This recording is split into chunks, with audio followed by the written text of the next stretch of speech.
bienvenidos. Antes de comenzar con el relato de Andrea Villa, me gustaría saber desde dónde nos están escuchando y a qué hora prefieren disfrutar de estos relatos. Queremos agradecerles por acompañarnos y por escuchar nuestras historias desde Escalofríos Nocturnos. Sin más que decir, comencemos. Historia 1.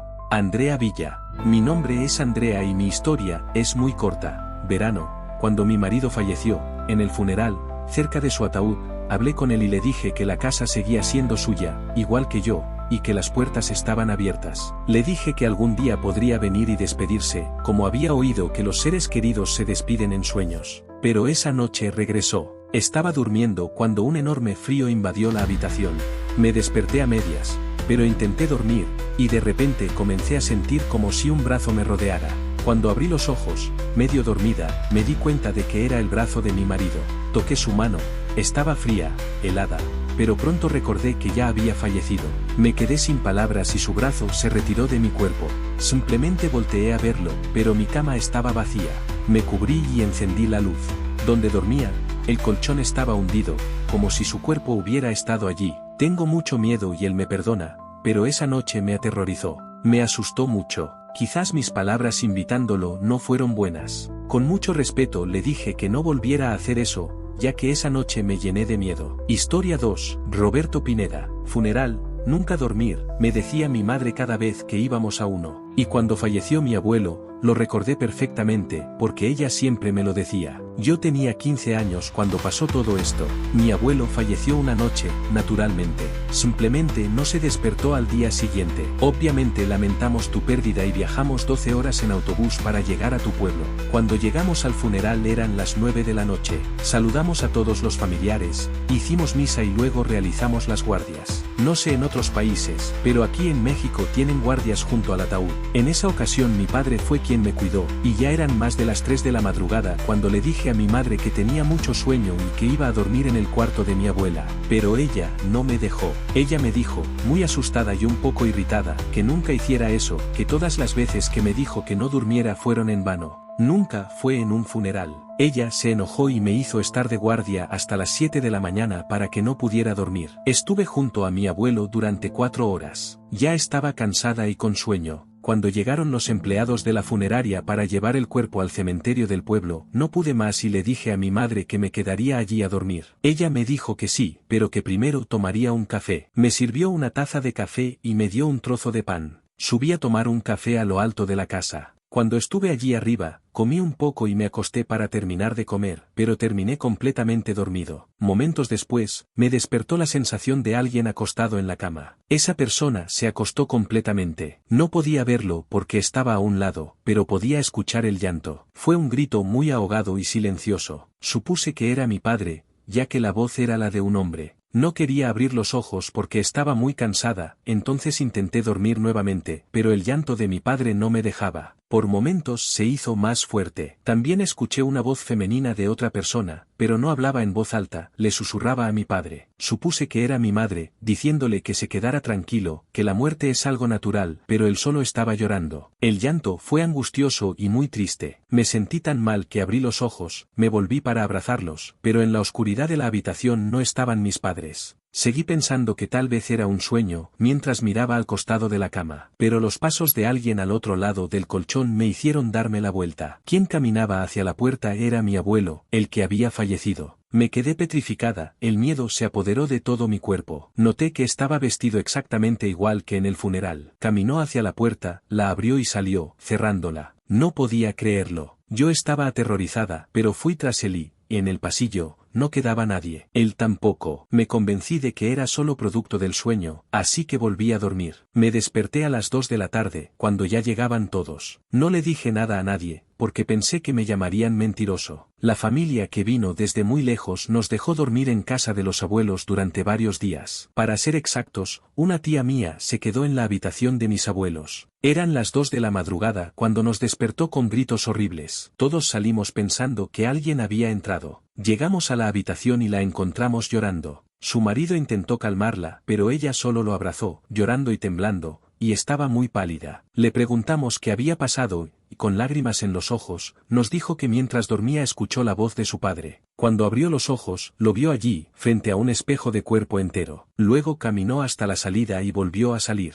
No dije nada y toda la familia pensó que era solo una alucinación por el dolor de la pérdida. Pero al día siguiente, otra tía nos despertó con gritos en la cocina. Al bajar le preguntamos todos qué había pasado y ella nos dijo que había visto pasar una rata. Se disculpó por gritar, pero todos nos reímos de ella, ya que incluso parecía pálida de miedo. Nos dijo que esperáramos mientras recogía la leche derramada y llenaba otro vaso. Esperamos y cuando terminó de llenar su vaso de leche, ella y todos los demás regresaron a sus habitaciones. A la mañana siguiente, nos despertó el canto del gallo, alrededor de las 7 de la mañana. Estábamos desayunando, comiendo panqueques, y mientras conversábamos, mi tía Remedios, la que gritaba en la cocina, nos dijo algo. Ella estaba muy asustada y todos le pidieron que dijera la verdad sobre lo sucedido. Dijo que mientras dormía escuchó que alguien bajaba las escaleras. Por eso me da miedo la casa, dijo. Aunque tenía hambre no salí, pero cuando alguien vino conmigo me sentí más protegida, así que me levanté de la cama y abrí la puerta. Caminé por el pasillo buscando a quien estuviera en la cocina, pero no pude ver mucho, ya que las luces estaban apagadas y era difícil reconocer la silueta que rondaba la cocina. Era un hombre, de eso estaba seguro. Entonces bajé a la cocina y estando allí encendí la luz, pero no vi a nadie. Lo busqué pensando que podría estar en la habitación, pero no lo encontré. Pensé que era extraño, pero traté de no pensar demasiado en ello ya que ya estaba allí abajo. Abrí la nevera y saqué la leche. Estaba sirviendo un vaso cuando, de repente, alguien llamó a la ventana. El sonido me asustó, así que me di vuelta lentamente y vi a mi padre, pegado a la ventana, mirándome. Entonces dejé caer el vaso de leche, por miedo y sorpresa. Mi tía me dijo esto y nadie dijo nada, hasta que rompí el silencio. Le dije que también había visto a mi abuelo y que lo vi salir de su habitación. Un tío nuestro dijo que mi abuelo recién estaba volviendo sobre sus pasos, ya que le encantaba estar en su casa. También hablé de la voz de mujer que escuché consolando a mi abuelo. «Es tu abuela, hijo»,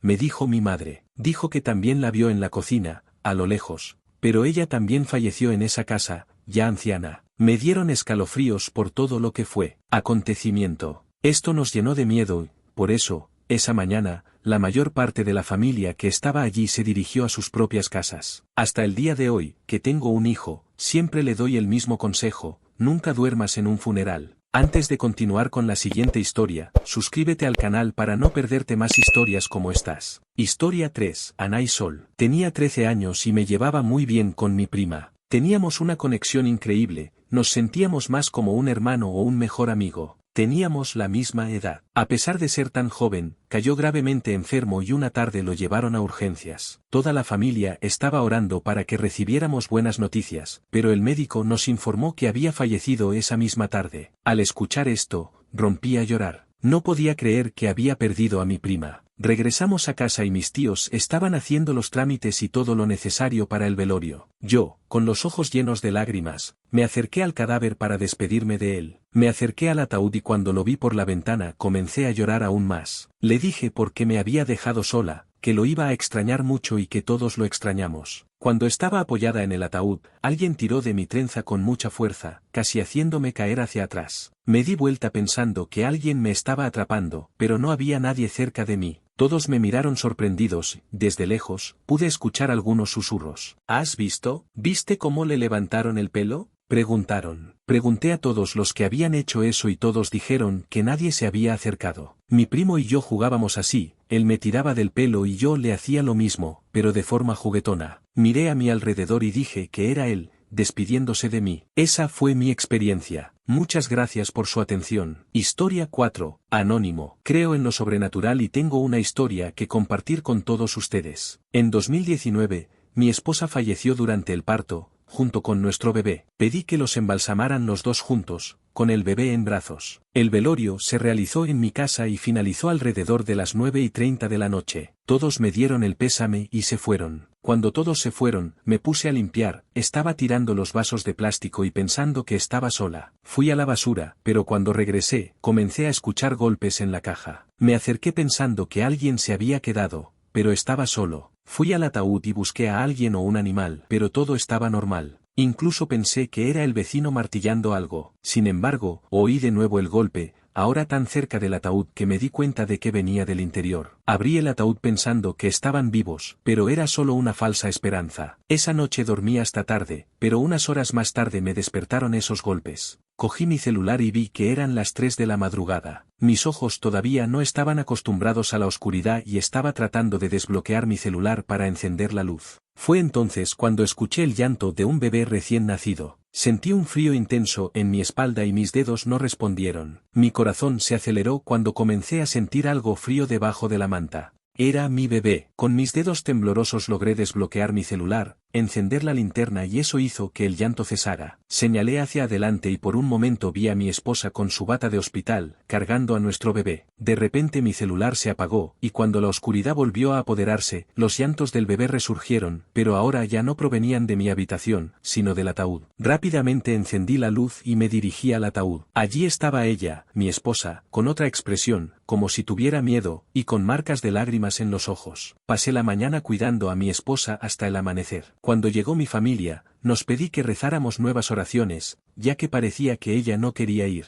Todos aceptaron y rezamos nuevamente el rosario. Por la tarde llegó el coche fúnebre y tuvimos que sacar el ataúd para colocarlo en el vehículo. Cuando empezamos a cargarlo, todos escuchamos golpes provenientes del interior, 2 veces. Le dije a mi familia que ella no quería irse. En el cementerio rezamos más oraciones y nos despedimos de ella. Los encargados del entierro intentaban bajar el ataúd hacia abajo, pero de repente el ataúd se volcó por sí solo. Intentaron ajustarlo, pero seguía girando. Esto impidió que el ataúd descendiera correctamente. Una de las funerarias me dijo que no quería ir. Les llevó 20 minutos dejarla finalmente en el suelo, cuando normalmente tardan 3 minutos como máximo. Uno de ellos me sugirió que hablara con ella. Entonces hablé con mi esposa, pidiéndole que dejara que los trabajadores hicieran su trabajo, que necesitaba irse, que pronto la encontraría para disfrutar de nuestra hija, que encontraría la paz y que yo la amaba. Solo entonces, con esas palabras, el ataúd dejó de moverse y fue colocado correctamente en el suelo. Regresé a casa y al principio sentí un vacío enorme, pero aprendí a vivir con ello. Nunca lo olvidaré,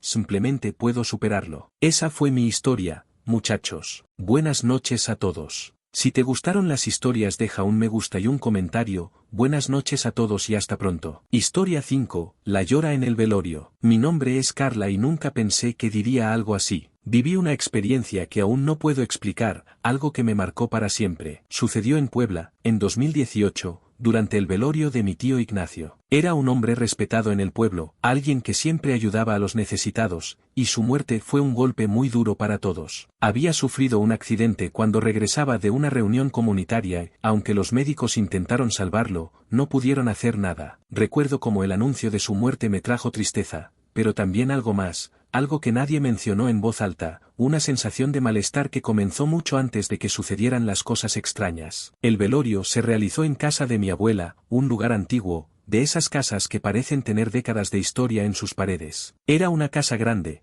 con techos altos y habitaciones conectadas por largos pasillos. El salón principal fue donde colocaron el féretro, rodeado de velas y flores que llevaron vecinos y familiares para despedirse. Llegué temprano con mis padres para ayudar a organizar todo. A pesar de mi tristeza por la pérdida de mi tío, no pude evitar notar algo extraño en el ambiente, algo que no podía describir con palabras. Esa noche, a medida que empezó a llegar gente, el ambiente se hizo cada vez más denso. Los murmullos de oraciones llenaban la habitación, mezclados con el crujido de las viejas sillas de madera cada vez que alguien se movía. Todo parecía transcurrir como cualquier otro velorio, hasta que, cerca de la medianoche, sucedió algo que nos dejó a todos paralizados. Un sonido extraño rompió el silencio. Fue un gemido largo y prolongado que parecía venir de algún lugar cercano. No era un llanto cualquiera, había algo diferente, algo que hacía que todos se miraran con desconcierto. Los jóvenes salieron a comprobar qué estaba pasando. Me quedé con mi madre esperando que dijeran algo que explicara el origen de ese sonido, pero no encontraron nada. Revisaron el jardín, el portón de entrada e incluso las calles aledañas, pero todo estaba vacío. Sin embargo, el lamento se escuchó nuevamente, más fuerte, como si viniera directamente del terreno de la casa. Algunos vecinos empezaron a murmurar entre ellos, y una señora mayor, amiga de mi abuela,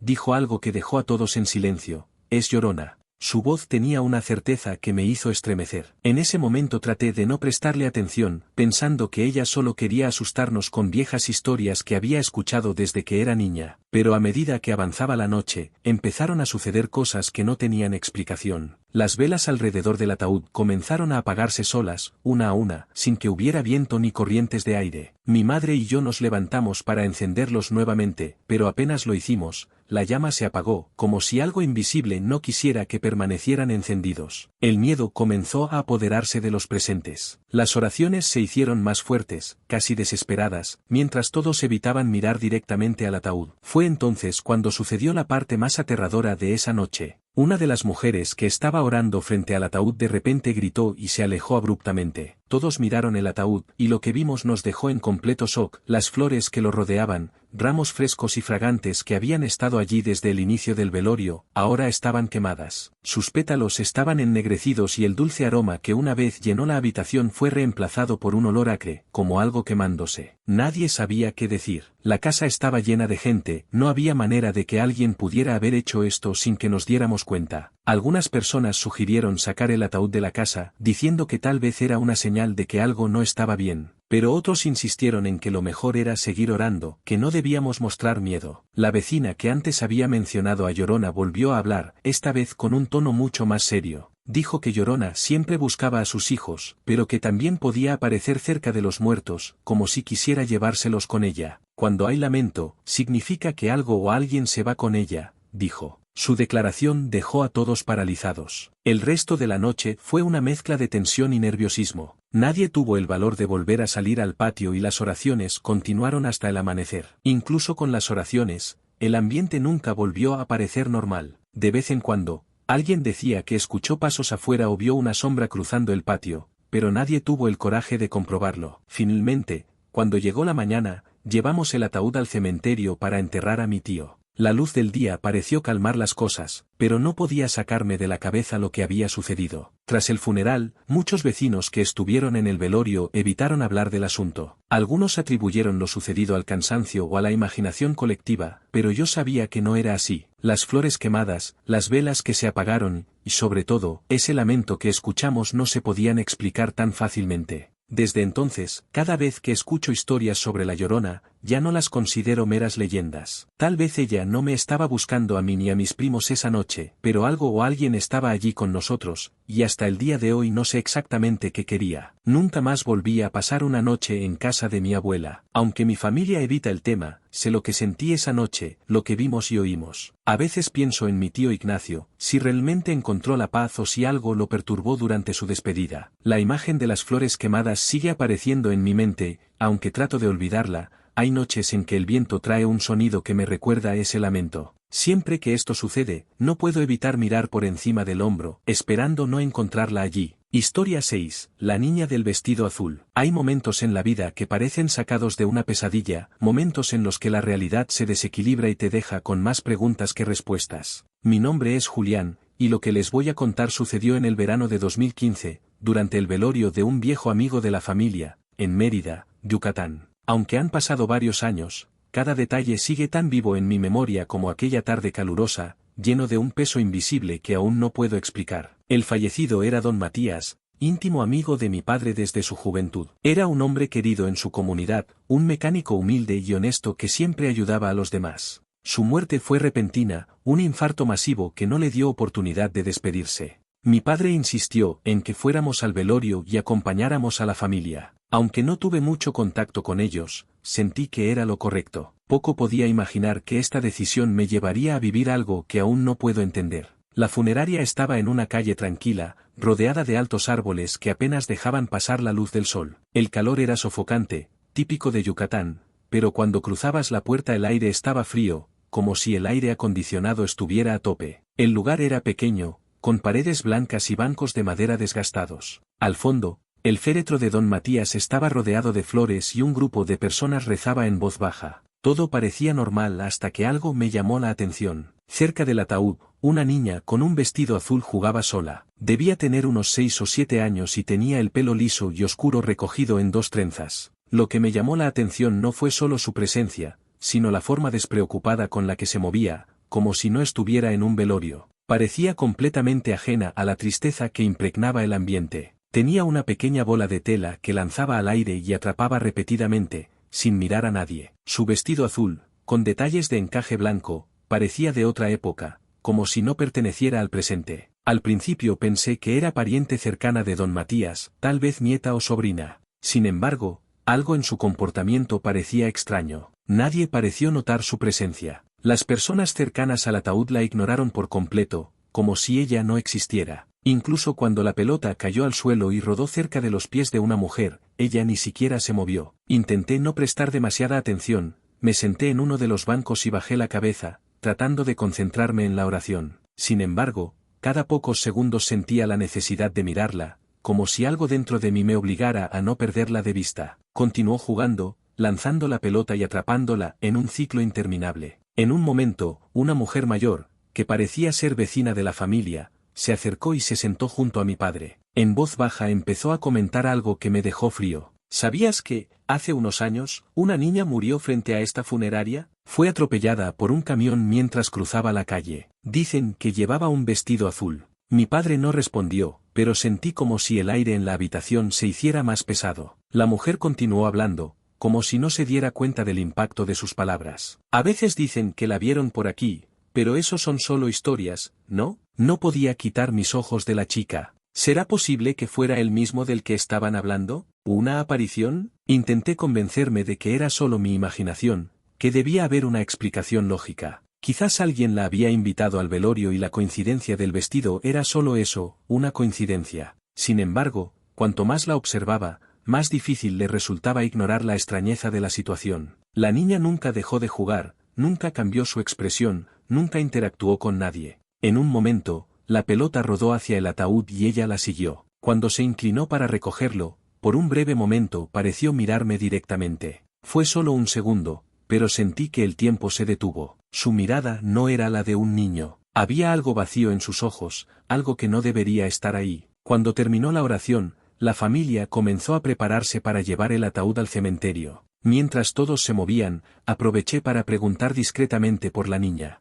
Me acerqué a una de las sobrinas de don Matías, una joven que parecía estar a cargo de organizar todo, y le pregunté si sabía quién era. Ella me miró confundida y negó con la cabeza. ¿Qué chica? Señalé el lugar donde la había visto por última vez, pero ya no estaba allí. Busqué en toda la sala, detrás de los bancos, cerca de la entrada, incluso en los pasillos de la funeraria. La niña había desaparecido. Nadie más parecía haberla notado. Cuando le mencioné a mi padre lo que había visto, él simplemente dijo que tal vez era alguien de la familia que ya se había ido, pero en el fondo sabía que eso no era cierto. La procesión salió hacia el cementerio y yo fui con mi padre. Sin embargo, mi mente estaba en otra parte. No podía dejar de pensar en la niña, su vestido azul y la historia que me había contado la vecina. Todo parecía demasiado extraño para ser una coincidencia. Esa noche, de vuelta en casa, intenté dormir, pero no pude. Cerró los ojos y vio su figura jugando con la pelota, como si estuviera atrapado en un ciclo sin fin. Al día siguiente decidí investigar. Pregunté a algunos conocidos de la familia. Poco a poco, las piezas fueron encajando. De hecho, años atrás, una niña había muerto frente a esa funeraria. Se llamaba Camila, y según me dijeron, era hija de una señora que trabajaba limpiando el lugar. El accidente ocurrió un día en que Camila corría detrás de una pelota, justo cuando pasaba un camión por la calle. Ella murió instantáneamente. El vestido azul que lució ese día se convirtió en un detalle que todas sus vecinas recordaron. Desde entonces, hubo rumores de que su espíritu aparecía de vez en cuando en la funeraria. Hasta el día de hoy, no sé exactamente qué pasó en ese velorio, pero cada vez que pienso en Camila, su vestido azul y esa mirada que me dio, no puedo evitar sentir que por alguna razón quedé atrapada ahí, incapaz de para irse. Y aunque nunca más lo volví a ver, hay noches en las que creo escuchar el leve sonido de una bola de tela rebotando en algún rincón de mi mente. Historia 7. El espíritu de mi amigo. Hay momentos en la vida que nunca se desvanecen, imágenes y sensaciones que permanecen tan vivas en la memoria que, incluso con el paso de los años, parecen tan frescas como el día en que sucedieron.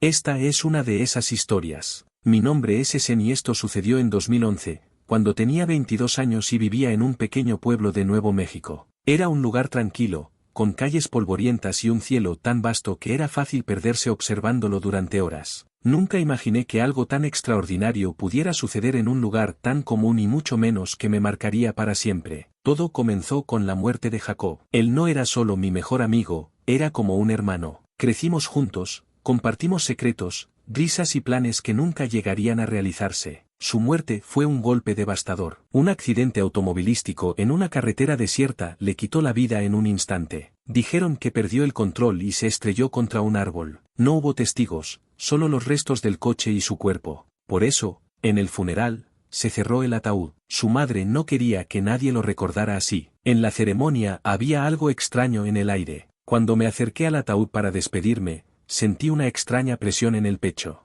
Era como si el entorno que lo rodeaba fuera diferente. Otras personas también parecían incómodas, se frotaban las manos, movían el cuello, como si algo invisible los hubiera tocado. Esa noche, cuando llegué a casa, intenté olvidarme del día viendo la televisión, pero no podía concentrarme. Finalmente apagué el aparato y me fui a la cama. No sabía que lo que vino después quedaría grabado para siempre en mi mente. Me desperté repentinamente con un sonido bajo y constante, como un zumbido electrónico. Cuando miré hacia la sala, vi que la televisión estaba encendida. Recordé haberlo apagado antes de acostarme, pero lo que me detuvo fue lo que vi en la pantalla, una silueta oscura y estática sobre un fondo gris. Lo reconocí de inmediato. Era Jacob. Mi cuerpo reaccionó antes que mi mente. Retrocedí, con el corazón acelerado. La figura desapareció repentinamente y la pantalla se apagó, sumiendo la habitación en completa oscuridad. Unos segundos más tarde, el dispositivo se volvió a encender, pero ahora solo con estática. Lo desconecté y fui al dormitorio, donde pasé el resto de la noche despierto. A la mañana siguiente recibí un mensaje de voz de un número desconocido. Cuando lo reproduje,